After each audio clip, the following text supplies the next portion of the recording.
Hello guys, good morning. সবাই কেমন আছো? আমি তো খুব ভালো আছি। আর আগের ভিডিও তো শেয়ার করেছি, দেখতে পেয়েছো। আর এটা হচ্ছে পরের দিন, আর এটা হচ্ছে মালসা ভোগের দিন। আর সকালবেলা দেখতে পাচ্ছ আমি মালসা ভোগের দিন আমি ভাত করে খেয়ে নিচ্ছি, কারণ আমার শরীরটা ভীষণই খারাপ ছিল। ওই জন্য বমি করছিলাম, মাথা ঘুরছিল, মাথা যন্ত্রণা হচ্ছিল। তো ওই জন্য না সকাল সকাল ভাত করে খেয়ে নিলাম। তো তারপর দেখো আমার ছেলেকে না জোর করে তিলক চন্দন পরিয়ে দিচ্ছি, কারণ ওকে গৌরনীতায় সাজানোর জন্য। তো ওই জন্য দেখো গড়াগড়ি খাচ্ছে, মাটির সাথেও সাজবে না, তার জন্য। তো দেখো এদিকে পালাকীর্তন শুরু হয়ে গেছে, আর একটা বাচ্চা মেয়ে পালাকীর্তন করছে, 6-এ পড়ে মেয়েটা, বেশি বয়স না। তো ওদিকে আমার ননদ একটু ভুল করে দিয়ে ফেলেছে মালা চন্দনটা, মানে আগে সবাইকে দিতে হয়, তারপরে যে গান করে তো তাকে দিতে হয়, মালা পরাতে হয় লাস্টে।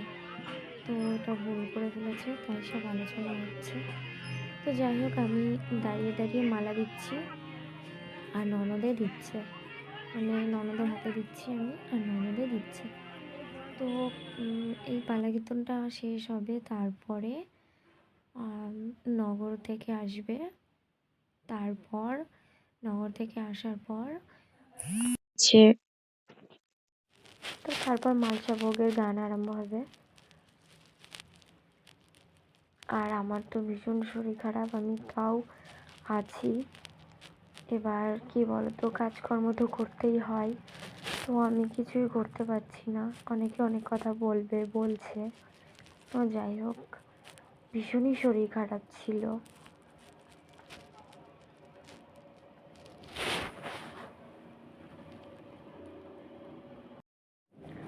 আর এখানে তেমন ভিড় হয় না, তেমন লোকজনই আসে না।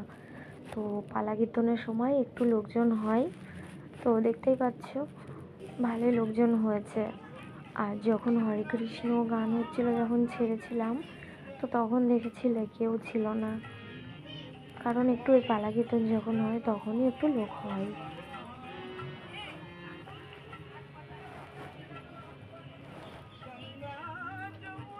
তো দেখো আমার ননদ দিচ্ছে, দেওয়া হয়ে গেছে। তো তারপরে আমি ভাবলাম, আমি এমনি ভেবেছিলাম যে সবাইকে আমি দেবো। তো দেখো আমার কিছু গোছানো হয়েছিল না, আমি আবার আসলাম, এসে সাজুগুজু করে নিলাম। তো সাজুগুজু করে এসে আবার ওই যে মেয়েটা গাইছিল তাকে আমি 50 টাকা দান করলাম। এমনি সত্যি কথা, আমি প্রত্যেক বছর আমাদের বাড়ি নাম হয়, তো প্রত্যেক বছর 19 তারিখে মাঘ মাসের বাংলার 19 তারিখে নাম হয়, তো নয় অষ্টম প্রহর।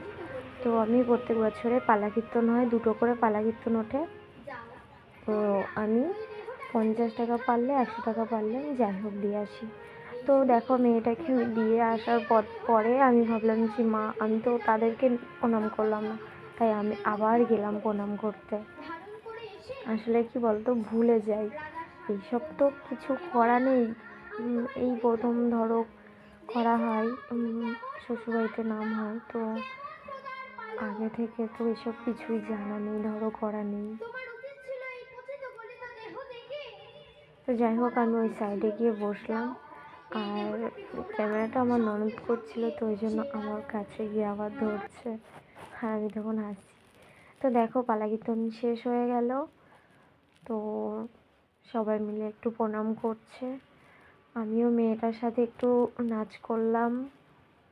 তো তারপরে দেখো এখানে তারা বাড়িতে চলে যাবে, পালা কীর্তন যারা করলো তো তাদেরকেই খেতে দিতে বলেছে, তো ওর জন্য খেতে দিচ্ছি।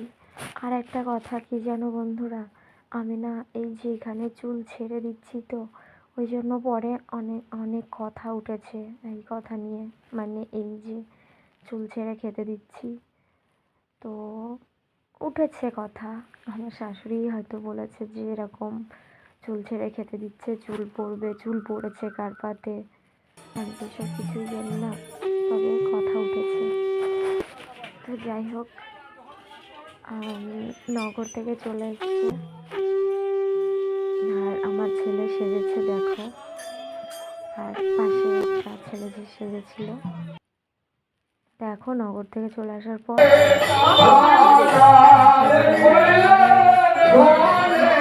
খাওয়া হয়নি, প্রত্যেক বছর উপোস করা হয়। তো এবার আর উপোস করতে পারিনি, কারণ আমার ভীষণ শরীর খারাপ, ওই জন্য আমি খাওয়া দাওয়া করে আবার চলে আসলাম। আর এদিকে মালসাই ভোগের গান আরম্ভ হয়ে গেছে।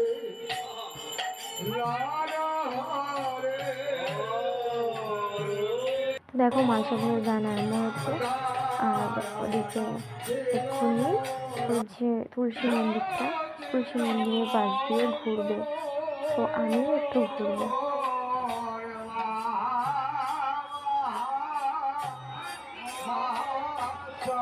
তো এই যে মালসাটা নিয়ে ঘুরছে, তারপরে এই যে মালসা হাঁড়িটা নিয়ে ঘোরার পর ওই হাঁড়িটা শান্তির জল সবাই ছিটাবে, তারপর হলুদ ফোঁটা দেবে, তারপরে ওই হাঁড়িটা মাটিতে ফেলে দেওয়া হবে। আর দেখতে পাচ্ছ এইভাবে ঠাকুরের সামনেটা দেখাচ্ছে, মালসা দেওয়া হয়েছে।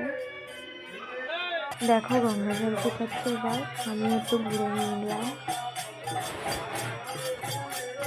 দেখো এবার এই হাঁড়িটা ওখানে ফেলা হবে, আর সবাই এই জলটা নিয়ে মাটির জলটা নিয়ে আর মাথা দেবে।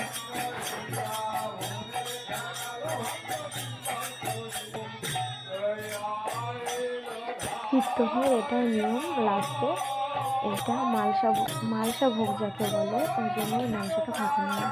দেখতে পাচ্ছ মালসাটা ফেলে দিয়েছে, আর সবাই তাড়াতাড়ি করে জল দেবে।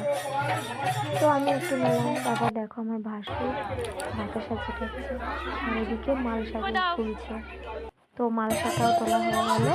তো তারপরে আরেকটা কথা বন্ধুরা, এই যে কীর্তনটা হচ্ছে, এই যে পালাটা নাচ করছে, এটা আমার আর বছরের কীর্তন ছিল। তো ওটা ছিল, তাই আমি ওটা এর মধ্যে জুড়ে দিয়েছি। তো কীর্তনটা শেষ হয়ে গেছে ধরো, তো কীর্তন শেষের পর একটা আবার কালী কীর্তন হয়। তো সেই কালী কীর্তনটা আমি তোমাদের পরে শেয়ার করবো।